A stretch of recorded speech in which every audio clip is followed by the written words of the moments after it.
आज इन बैंकों के लिए कितना बड़ा रिलीफ है। आप देखिए ना, एकदम से इस खबर और खबर के बाद कितना बड़ा रिलीफ इन बैंकों के लिए। आप लुक एट आईसीआईसीआई बैंक, आप एसआर शिपिंग को देखिए, एसबीआई को देखिए। जैसे कि अभी संदीप ने बताया था कि सबसे बड़ा एक्सपोजर उनका एसबीआई का ही है। हालांकि एसबीआई अपने आप को पिछले काफ़ी समय से इस 248 से 258 की ट्रैजेक्टरी में रखे हुए हैं। लेकिन मैं आई थिंक यहाँ पर एक मुद्दा और जोड़ लूँगा। और देखिए, अभी हमने रोजनेफ्ट की खबर को डिस्कस किया, उसके बाद हमने डिस्कस ये भी कर लिया कि भाई बैंकों के लिए एक बड़ा राहत का विषय है। एक छोटे इन्वेस्टर के लिए, स्पेशली अगर आप देखें एसआर के इन्वेस्टर के लिए जिसने अपने डिलिस्टिंग प्रक्रिया में शेयर टेंडर किए थे, उनके लिए भी एक बड़ी खबर है यहाँ पर। संदीप, एग्जैक्टली वो पर्सपेक्टिव भी मैं आपसे बात करना चाहूँगा। छोटे इन्वेस्टर्स को और इसमें क्या गुंजाइश मिल सकती है अभी? आई मीन, कितना पैसा और उनको मिल सकता है? देखिए, मैनेजमेंट ने जो इस डील के बाद प्रेस कॉन्फ्रेंस करी, उसमें उनका कहना था कि जो डीलिस्टिंग का प्राइस था और उसके साथ साथ जो रोजनेफ्ट की डील का प्राइस है, उसमें कोई ज़्यादा अंतर नहीं है। तो उस लिहाज से देखा जाए तो शायद छोटे शेयर होल्डर्स के पास जिन्होंने शेयर टेंडर किए थे, कोई बहुत बड़ी अपॉर्चुनिटी या तो फिर गेन नहीं होगा। लेकिन एसईएस जो कि एक प्रॉक्सी एडवाइजरी फर्म है, उसके मुताबिक दरअसल देखा जाए तो जो डील के वैल्यूशंस हैं, वो जो डीलिस्टिंग प्राइस था 262 रुपीज़ का, जिसमें दिसंबर में लोगों ने अपने शेयर टेंडर किए थे, उसके मुकाबले जो प्राइस है वो काफ़ी हाई नज़र आता है उनको, क्योंकि कुल 72,800 करोड़ रुपये के आसपास की एंटरप्राइज वैल्यू है। उसमें से उनके पास जो मार्च 2015 तक के आंकड़े थे, जिसमें करीब 17,000 करोड़ रुपये के आसपास का डेट और 4,500 करोड़ रुपये के आसपास का जो वर्किंग कैपिटल है, उसको अगर निकाल दें, जो प्राइसिंग है वो अगर आप डीलिस्टिंग प्राइस से मुकाबले कंपेयर करें, तो एसईएस जो कि प्रॉक्सी एडवाइजरी फर्म है, उनका मानना है कि शायद 94 रुपये से 125 रुपये प्रति शेयर के आसपास की जो गेंस या तो फिर जो मुनाफा है वो माइनॉरिटी शेयरहोल्डर्स के हाथ लगेगा। क्योंकि सेबी को जब इस डीलिस्टिंग की अप्रूवल मिली थी, तो शर्तों के साथ ये मंजूरी दी गई थी कि इस डील जो कि उस समय इन प्रोसेस थी, इसका जो प्राइस और साथ ही साथ जो डीलिस्टिंग का प्राइस है, इसका जो अंतर है, उसका भुगतान जो माइनॉरिटी शेयरहोल्डर्स हैं उनको किया जाएगा। तो उस लिहाज से देखा जाए, ये कैलकुलेशन अगर आप देखें मार्च 2015 तक के आंकड़ों का है, लेकिन जो करंट आंकड़े हैं उसके बेसिस पे एक शर्त ये भी थी कि 10 दिन के अंदर इसका जो ऐलान है वो कंपनी की ओर से साफ तौर पर किया जाएगा। तो आने वाले एक हफ्ते से 10 दिन में इसका ऐलान हो जाएगा। लेकिन ऑब्वियसली जो एसईएस प्रॉक्सी एडवाइजरी फर्म है, उसके मुताबिक शायद इस डील के बाद छोटे शेयर होल्डर्स के लिए काफ़ी बड़ा गेन देखने को मिल सकता है। बिल्कुल, शुक्रिया संदीप इस अपडेट के लिए। So SR shipping and ICICI bank दोनों पर शर्मिला व्यू क्या है आपका? हाँ, जैसे कि बातचीत चल रही थी, आईसीआईसीआई बैंक के लिए डेफिनेट पॉजिटिव है। एक लंबे समय से हमने देखा है कि आईसीआईसीआई बैंक का प्राइस किधर भी नहीं जा रहा था। हालांकि रिजल्ट्स ठीक ठाक थे, लेकिन जो एक पूरा करेक्शन प्राइवेट बैंकिंग स्पेस में आया है, the heat of it has been felt by an ICICI bank and Axis bank. और मेरे हिसाब से एक्सिस बैंक पर आज थोड़ा इम्पैक्ट कम है, because they still have that सूटी sort of overhang over them. लेकिन आईसीआईसीआई बैंक को एक काफ़ी एक पॉजिटिव फिलिप मिला है। SR shipping I don't really have much of a view, लेकिन जैसे कि हम अभी सुन रहे थे, शायद 10 दिन में और क्लैरिटी आएगी इस पर, and I do hope that minority share holders get the benefit of that. लेकिन आज सुबह जो हम बात कर रहे थे ना वीरेंद्र, आप देखिए ज़्यादा दूर जाने की भी ज़रूरत नहीं है। पिछले 2 महीने में देखिए, ये जो न्यूज़ फ्लो है ना, ये एक सुधरती इकोनॉमी के जो अच्छे इंडिकेटर्स होते हैं ना। आप देखिए, जेपी का सीमेंट कारोबार, उससे जुड़ी खबर थी, तो वो ग्रुप लगा हुआ है अपने रिस्ट्रक्चरिंग में। एडीएजी, इन्होंने सीमेंट बिजनेस बेचा, कुछ एक रोड प्रोजेक्ट्स बेचे, टावर की डील हुई, रिलायंस जियो के साथ जो डील है वो, और अब एसआर की है खबर। ये इस तरह का जो न्यूज़ फ्लो है ना, इससे जो सबसे अच्छी चीज़ होती है वो ये होती है कि सेंटिमेंट बैंकिंग स्पेस के लिए काफ़ी सुधरता है, जो कि बैकबोन होता है किसी भी इकोनॉमी के लिए भी और मार्केट के लिए भी। तो आई थिंक इस लिहाज से अगर देखा जाए तो बैंकिंग के लिए इससे अच्छा न्यूज़ फ्लो खबर नहीं वाकई। और इनफैक्ट एक दो ग्रुप और ऐसे, जैसे भूषण स्टील हो गया, बिल्कुल, ये दो और ठीक हो जा रहा है तो बुक्स तो। और ये एक क्लियर कट, देखिए जो मिहिर ने बात छेड़ी, वो एक क्लियर कट इंडिकेशन है कि एमएडे एक्टिविटीज़ है। पहले क्या था कि मेरे पास माल पड़ा है, कोई मेरा माल छूने तक को तैयार नहीं था, और बस अब यूपी में सरकार अगर जेपी के ग्रुप के अनुसार आ गई, तो इनका भी अगर आप देखें काफ़ी भला हो जाएगा। देखिए, जेपी के बारे में हमें एक बात तो कहनी चाहिए कि एटलीस्ट ये काम तो कर रहे हैं। ये अपने एसेट्स को अगर आप देखें सेल ऑफ करके बेच के पैसे जुटा तो रहे हैं। इंटरेस्ट भले ही अगर आप देखें पे कर रहे हैं, प्रिंसिपल बहुत रीपे ना कर पाए हों, लेकिन एटलीस्ट अगर आप देखें जो इनका इंटरेस्ट बर्डन है उसको धीरे धीरे उतार रहे हैं। जेपी पे अभी हमने एसआर की बात करी Sharmila, let's talk about JP now, क्योंकि अब यूपी में चुनाव काफ़ी नज़दीक आ चुके हैं। और अभी एक निजी चैनल ने जो कुछ आंकड़े पेश किए थे, उसके मुताबिक जो चीफ मिनिस्टर की प्रथम अगर आप देखें चॉइस है वो मायावती ही हैं। आप इससे जोड़ते हुए, हर बात में यहाँ पे स्क्रीन पे नहीं बोल सकता, लेकिन आप जेपी समूह के स्टॉक्स पे कुछ कहना चाहेंगे? We just talk about Essar, now let's focus on JP. I think एक बड़ा डिफरेंस जो है दोनों ग्रुप्स में इज दैट जेपी को यानी डिफॉल्टर कई बैंक्स ने डिक्लेयर किया है, और जहाँ तक एसआर का सवाल था कि कुछ बैंक्स ने उसको एनपीए वगैरह डिक्लेयर किया था, but lot of banks had not really said that. तो उस वजह से आई थिंक कि एसआर के डील का ज़्यादा पॉजिटिव इम्पैक्ट आया है। And yes, I think the process has started in JP, लेकिन शायद they left it for too late is what I feel.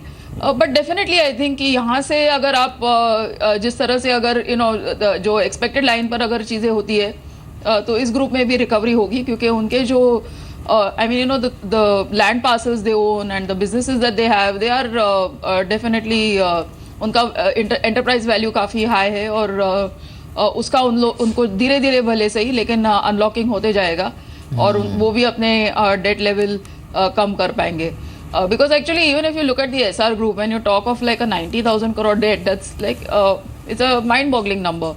So, but as I said, कि उनको वो उस चीज़ का ज़्यादा बेनिफिट मिला है। So let's hope that JP also manages to slowly pull themselves in, and especially the stock price में हम उस तरह की रिकवरी देके धीरे धीरे। बिल्कुल बिल्कुल। इस बीच आप निफ्टी मिड कैप 100 के लूजर्स को देखिए, ऐसा लग रहा है जिसका टायर ही पंक्चर हो गया है, और हकीकत में हो गया है। 1% नीचे ये इंडेक्स है इंट्राडे लो पर, लेकिन सारे टायर स्टॉक्स को आप देखिए, सीएट, एमआरएफ, अपोलो टायर्स, ये सारे ही आज अच्छा खासा सेल ऑफ देख रहे हो। वॉल्यूम्स के बीच बिकवाली इन सारे ही स्टॉक्स में देखने को मिली है जो टायर स्टॉक्स हैं इन पर। अनुज, और कितनी डाउन साइड आप देख रहे हैं यहाँ पर इन स्टॉक्स में? देखिए, अगर मीर टायर स्टॉक्स की बात की जाए तो उनमें बहुत अच्छा मूव आया है पिछले 3-4 महीनों के अंदर। अब अगर हम जेके टायर की बात करें तो तकरीबन 155-160 की रेंज काफ़ी स्ट्रॉन्ग रेजिस्टेंस बनती है। सीएट में काफ़ी स्ट्रॉन्ग रेजिस्टेंस थे 1350 के आसपास। अपोलो में वीकनेस देखने को मिल रही है, अपने ऑल टाइम हाई से वो नीचे में 212 के ब्रेकडाउन दे चुका है, तो ऐसे माहौल में और भी वीकनेस देखने को मिल सकती है। मीर, मेरे ख्याल से पिछले 2-3 महीनों में जिन स्टॉक्स के अंदर बहुत अच्छा रन आया हुआ था, कहीं ना कहीं अब करेक्शन उन स्टॉक्स के अंदर आएगा। हालांकि हम काफ़ी सारे स्टॉक्स में देख रहे हैं कि वो अपने सपोर्ट लेवल से भी नीचे जा रहे हैं, लेकिन जिन्होंने वन वे रैली दी थी, अब चाहे वो स्टॉक स्पेसिफिक बात करें तो सेंचुरी टेक्सटाइल्स हो सकती है, या जी लिमिटेड हो सकता है, या अगर हम बात करें तो टायर कंपनीज हो सकती हैं। मेरे ख्याल से इनके अंदर आने वाले दिनों में एक बिकवाली का माहौल देखने को मिल सकता है। जहाँ तक अगर बात करें कि पूरा सेक्टर किस तरीके से बिहेव करेगा लॉन्ग टर्म के लिए, तो लॉन्ग टर्म में ये ब्रेकआउट काफ़ी अच्छे हैं। लॉन्ग टर्म के लिए एक अच्छा मूव अनफोल्ड हो सकता है, बट शॉर्ट टर्म में मेरे ख्याल से टायर कंपनीज के अंदर अभी भी 5 से 8% की बिकवाली का दबाव देखने को मिल सकता है। ओके, चलिए देखिए मीर, अब मार्केट्स डे लो पर 8519 के स्तर पे, दिन के सबसे नीचे स्तर बाजार। मीर, चलिए थोड़ी देर 5 मिनट इस बात को देते हैं कि अब आपने ऑलमोस्ट 100 डेमा छू लिया, आपका 80 to 100 के आसपास आपका 200 डेमा है। गिरावट की पॉसिबिलिटीज़ क्या है और इवेंट लाइट अप क्या है? आप सुबह से आप देखिए मोहर ट्रेडिंग की बात कर रहे हैं, वो that is a sentimental event है, ठीक है। उसके बाद देखिए, एक हो गया US presidential election, earning season पे मार्केट्स का बहुत अच्छा रिएक्शन नहीं, और तीसरी चीज़ मिहिर आपने देखा जिसको शायद हमें फोकस करना चाहिए, जिसको हम नहीं कर रहे हैं, पाकिस्तान में जो सेना प्रमुख हैं उनके अब सिर्फ 45 दिन रह गए, सिर्फ 45 दिन रह गए।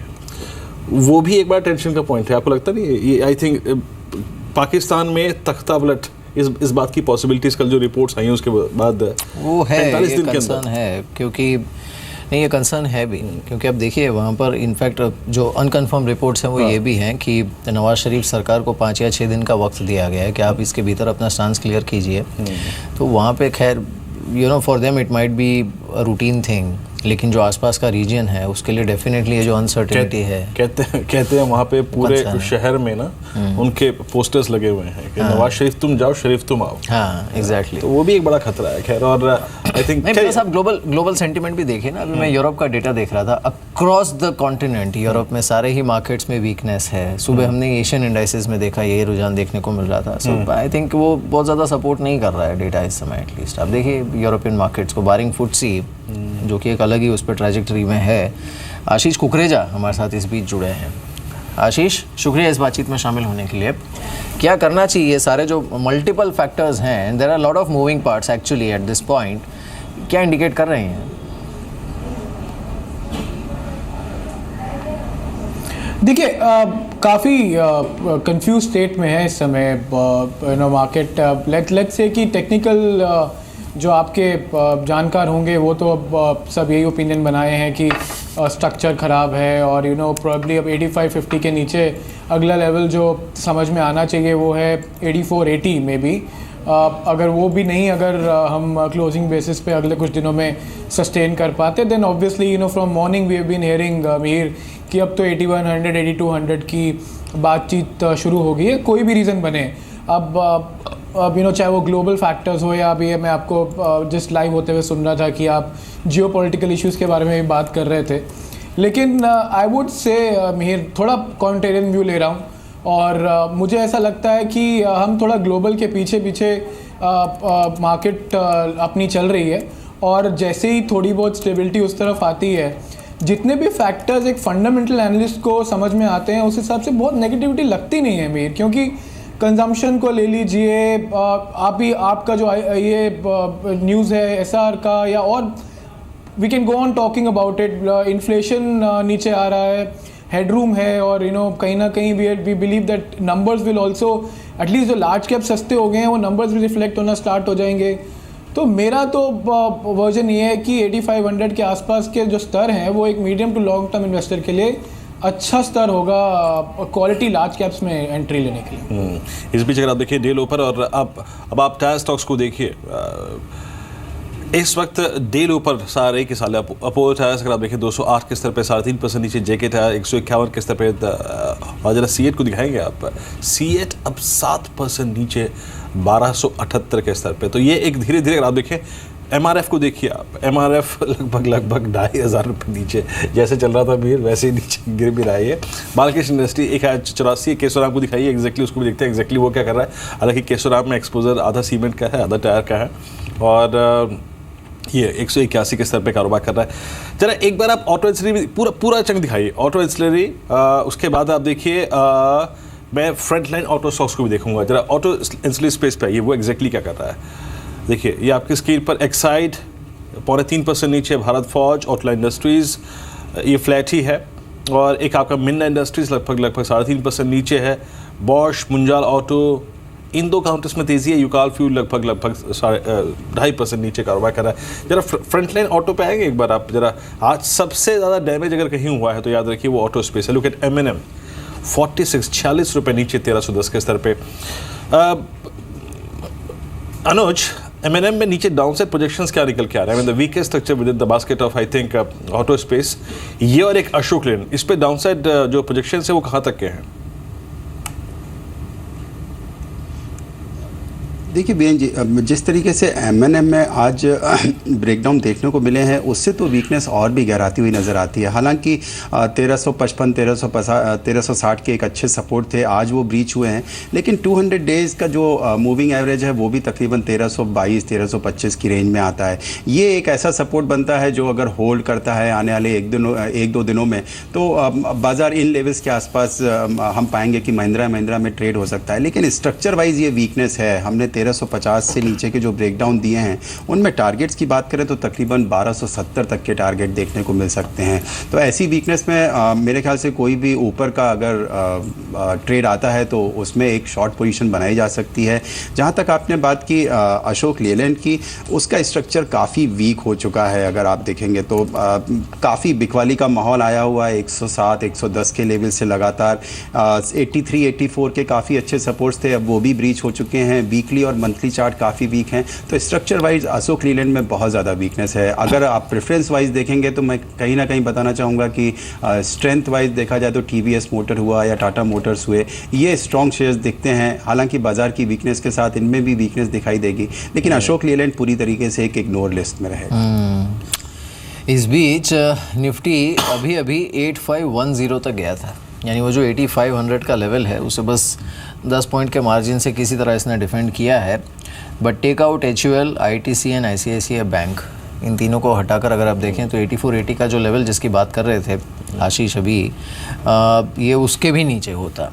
और इनफैक्ट अब HUL पर हमने पिछले हफ्ते, आपको याद होगा शुक्रवार को जिस तरह का देखा था। शर्मिला, HUL पर क्विकली आपका व्यू क्या है? बिकॉज पिछले फ्राइडे वो कंसर्न जो यूनिलीवर ने जताई थी वॉल्यूम ग्रोथ को लेकर, it clearly hammered the stock down. आज भले ही यहाँ पर बाउंस हो थोड़ा, लेकिन आपका व्यू क्या है? बिल्कुल आई थिंक, और ये इंटरेस्टिंग बात है कि जहाँ हम पूरी जो एफएमसीजी या कंजम्पशन स्पेस को लेकर काफ़ी मार्केट पॉजिटिव है कि फेस्टिव सीजन अच्छा रहेगा, लेकिन जो एक प्योर प्ले एफएमसीजी जिसको हम कहेंगे which is dealing with like soaps and slightly lower ticket size articles, उन्होंने ये कहा है कि volume growth will be a problem, और उस तरह के कंसर्न्स उन्होंने रेज किए हैं. So yes, I think maybe not a sell on the stock, लेकिन definitely not on a buy list. मेरे हिसाब से जिनके पास shares है उनको रखने चाहिए, लेकिन there will I think be no hurry to add either an HUL or an ITC or for that matter to a portfolio. अगर आपको consumption theme में stocks देखने हैं, they will be outside this kind of space. They will be the Blue Stars, the Voltas, the Whirlpools of the world, और उसके साथ साथ शायद two wheelers. Maybe jewelry stocks, but certainly not this kind of FMCG. सुबह आपको हमने खुलते 7-8 बजे शेयर बाजार लाइव में एक कमेंट बता दिया था कि प्लीज़ सिक्योर 8400 पुट ऑप्शन. 25 रुपये में सुबह मिल रहा था, अभी करीब 45 रुपये का हो चुका है पुट ऑप्शन. डेफिनेटली होल्ड करिए, और जो 8480 का जो डाउन साइड है कम से कम वहाँ तक का इंतजार करिए. अनुज, अगर अभी कोई पुट इनफैक्ट आशीष मैं आपसे पूछूँ, would you like to accumulate 8200 put option? अभी ये रेस्ट ऑफ द सीरीज के लिए 8200 की पुट लेना चाहेंगे या फिर आप काउंटर कॉल लेंगे यहाँ पर?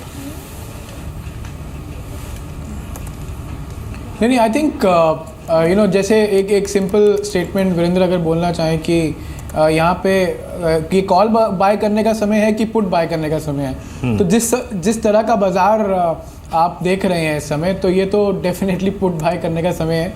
और जो आपने बोला, डेफिनेटली एक वी फॉलो हेज स्ट्रैटेजी. हम जो भी हमारे पोर्टफोलियो पोजीशंस होते हैं उनको हमेशा there is not even a single day when we go without unhedged positions in the market. So that way we have our positions in 8400 puts. But I would believe कि अगर market थोड़ा सा भी एक सिग्निफिकेंट बाइंग दिखना बहुत ज़रूरी है वीरेंद्र. ये सब लेवल्स की तो बात एक है, लेकिन जो भी हम अभी ये कह रहे हैं कि एक बॉटम फिशिंग के लिए तो मना ज़रूर करूँगा, लेकिन अगर सिग्निफिकेंट बाइंग मार्केट में आती है तो अगर आपको कॉल्स में ओपिनियन बनाना है तो मैं नवंबर की 9000 कॉल को एक्यूमुलेट करने की सलाह दूंगा for people who are very active in options. बिल्कुल. चलिए, इस बीच अब बात करते हैं दीवान हाउसिंग फाइनेंस लिमिटेड के नंबर्स की. बातचीत करने के लिए हमारे साथ मिस्टर हर्षिल मेहता मौजूद हैं, CEO DHFL के. हर्षिल, शुक्रिया हमारे साथ इस बातचीत में शामिल होने के लिए, एंड कांग्रेचुलेशंस. नंबर्स जिस तरह के आपने पोस्ट किए हैं, ये पूरा स्पेस ऐसा है हाउसिंग फाइनेंस का जिससे लेकर एटलीस्ट स्टॉक मार्केट काफ़ी ऑप्टिमिस्ट है, and even on the street अगर आप देखें तो इसे लेकर काफ़ी ऑप्टिमिज्म बना हुआ है. But looking at the numbers, क्या ये कहना सेफ होगा, keeping festive season in mind, that the best of the year is yet to come? जी हाँ, ये आज के जो DHFL के रिजल्ट्स Q2 के आए हैं वो काफ़ी हमारे एक्सपेक्टेशंस के हिसाब से है. और जिस हिसाब से जो फेस्टिवल का माहौल बना है, जिस हिसाब से इस साल हमने देखा कि जो मानसून जो था वो काफ़ी अच्छा रहा है. और हमारी जो सेगमेंट है, जो Tier 2 और Tier 3 सेगमेंट में जो DHFL की होम लोन्स होते हैं, वहाँ पे एक हमेशा एक सेंटिमेंट तो रहा है एक अच्छे मानसून के साथ. तो और उसके साथ अगर हम देखें तो DHFL ने एक फेस्टिव सीजन नए होम लोन्स नए कस्टमर्स के लिए जो 9.35 की ऑफर की है, तो उससे ज़रूर हमारी ये एक आशा है कि इस फेस्टिवल सीजन में हमें एक अच्छा सा बेनिफिट मिलेगा. कस्टमर्स जो होंगे वो ज़रूर होम लोन्स के लिए DHFL के पास आएंगे. तो एक काफ़ी अच्छा माहौल फेस्टिवल का ज़रूर बना है, ये इतना ज़रूर कहेंगे हम. सर, आपने जैसा कि कहा कि 9.35 पे काफ़ी अच्छा रिस्पांस आ रहा है. आपने ये भी कहा कि Tier 2 Tier 3 शहरों में काफ़ी अच्छा रिस्पांस आ रहा है. ये बताइए सर, टिकट साइज़ क्या है? जरा मैं बीते 3 महीने में ग्रोथ कहाँ आई? 25, 35, 40 लाख के लोन में या फिर 60 से ऊपर के में? और इस पर पहले आपका कमेंट चाहूँगा एग्जैक्टली मैं.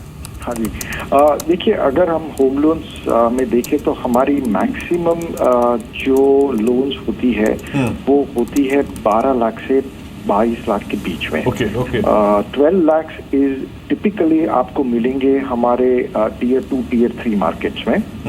और जो 20 लाख के ऊपर है, जो 20, 22, 25 के आसपास है, वो हमें मिलते हैं आउटस्कर्ट्स में। सो जो हमारा ज़्यादातर बिजनेस जो होम लोन्स में है वो आज भी टियर 2, टियर 3 और आउटस्कर्ट्स से आता है। और इससे आप अगर हमारी होम लोन्स की एवरेज टिकट साइज देखें तो वो इंक्रीमेंटल बेसिस पे 19 लाख रुपए है। ओके। और पोर्टफोलियो पे आपको करीबन 13 लाख रुपए की टिकट साइज मिलेगी। सर एक चीज़ और आपसे पूछना चाहूँगा, 9.35 पे आपने कहा कि अच्छा रिस्पॉन्स आ रहा है। अब आप देख लीजिए सर, जो महंगाई दर के आंकड़े आए, WPI CPI आंकड़े थे, उसके बाद बहुत स्ट्रॉन्ग पॉसिबिलिटी लग रही है कि दिसंबर में भी आपको एक रेट कट मिल जाए। आपके पास पीछे का भी काफ़ी बड़ा बैकलॉग है, बहुत सारे अगर आप देखें रेट कट्स किए हैं RBI ने। आपको क्या लगता है कि हाउसिंग लोन की जो दर है by the end of this fiscal, वो क्या 9 की ट्रैजेक्टरी में चली जाएगी? आपको इस बात की पॉसिबिलिटी लग रही है? देखिए, जिस हिसाब से हमारे CPI जो नीचे आ रहा है, आपने सही बताया, साथ में RBI का रिपो रेट कट है, और ओवरऑल अगर आप देखें तो काफ़ी लिक्विडिटी है सिस्टम में, और इंटरेस्ट रेट का जो माहौल बना है वो आज की तारीख में ऐसे ही लगता है कि वो साउथवर्ड ट्रेंड है। और इसमें हमारे हिसाब से और 25 से 35 पैसे की गुंजाइश है अगले 3 क्वार्टर 4 क्वार्टर में घटने की, जो RBI की तरफ से आए तो डेफिनेटली उसका जो बेनिफिट होगा वो एंड कस्टमर्स को भी DHFL के द्वारा पास ऑन किया जाएगा। चलिए, उम्मीद यही करते हैं। बहुत बहुत शुक्रिया हर्षल हमारे साथ इस बातचीत में शामिल होने के लिए, all the best for coming quarters. लेकिन DHFL, आशीष क्या सलाह है आपकी DHFL और बाकी हाउसिंग फाइनेंस स्टॉक्स पर? देखिए, ये स्पेस इस समय डेफिनेटली जो स्टॉक स्पेसिफिक फोकस है उसके हिसाब से तो काफ़ी अट्रैक्टिव लगता है। गोइंग अहेड नंबर्स, अभी ये जो नंबर्स देखें और आने वाले समय में भी नंबर्स इंप्रूव होंगे, और जिस सेगमेंट में ज़्यादा प्रेजेंस रहती है DHFL जैसी कंपनीज़ में, वहाँ डिमांड अभी भी थोड़ी ठीक ठाक है। लेकिन NBFC स्पेस में we have been going very selective, and one stock which we've been recommending for almost now 4-5 weeks, जिसने फ्राइडे को भी अच्छा मूव दिखाया, वो है L&T Finance, और हम अभी भी उस पर एक पॉजिटिव रुझान बनाए हुए हैं, और हर वो मौका ढूंढ रहे हैं मार्केट की गिरावट में उसको एक्यूमुलेट करने का। एक और चीज़ शर्मिला जी बताइए कि जो डिफेंस अगर आप देखें, ये वॉइसेस इतने स्ट्रॉन्ग हो रहे हैं, रूस के साथ ऑलमोस्ट 72,000 करोड़ रुपए की डील, अभी डिफेंस स्पेस में लुक एट रिलायंस डिफेंस, हालांकि आज भी बहुत नहीं चल पाया। आप एग्जैक्टली अपने क्लाइंट्स को क्या रिकमेंड कर रहे हैं एक्यूमुलेट करने के लिए?